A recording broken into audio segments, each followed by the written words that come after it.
Good morning. I'm Dr. Robert, and on this edition of 5-ish Minutes with Dr. Robert, my subject is the doshas.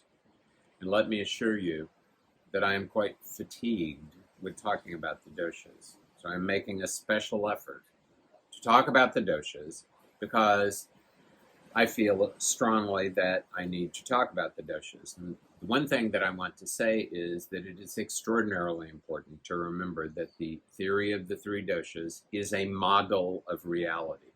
All theories are models of reality. They represent reality, but they do not encapsulate reality in the same way that our sense impressions give us perspectives on reality, but they are not reality. What we see and hear and taste and feel, this is not reality. This is a representation on the inside of what reality is.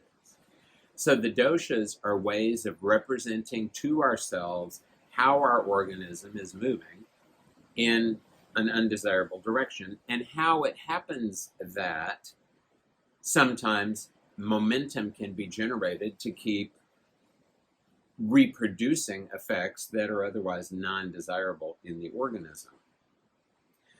Really speaking, what a dosha is simply a group of qualities that have accumulated in the organism that have developed their own momentum, and are behaving as if they existed at that moment.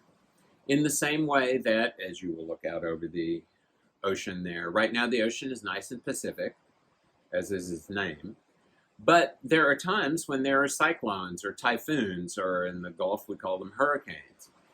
These are strong storms that involve the water and the air and the heat, and this causes them to be strong enough that they can persist for several days. They're given names. They behave as if they exist, but once they collapse, then they no longer exist.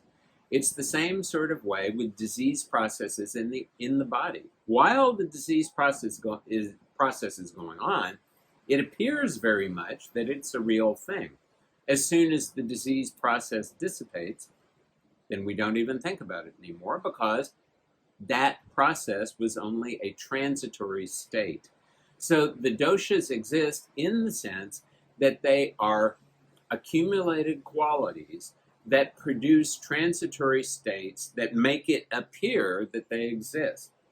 So it is, in my opinion, better not to think about the doshas as existing, because when you do, that encourages them to exist, to have greater permanence, to have greater inertia, to have greater ability than they otherwise should have.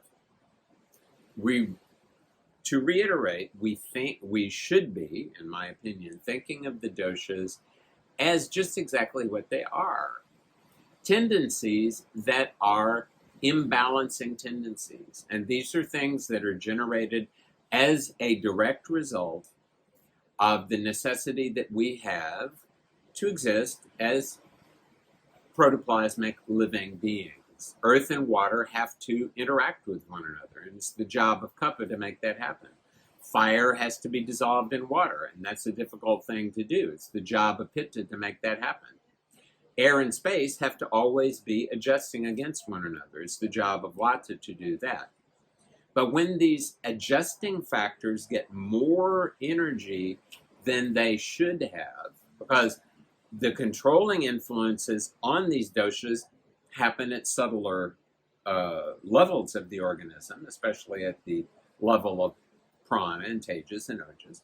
If those factors are not working properly, then the doshas are going to stand up and try to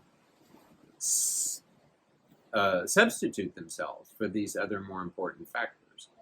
So the theory of the three doshas is useful, utilitarian. It is still just a theory. It's still just a model of reality. Do not become wedded to it, because at some point you will have to become divorced from it. This is Dr. Robert wishing everyone a dosha-free experience of life.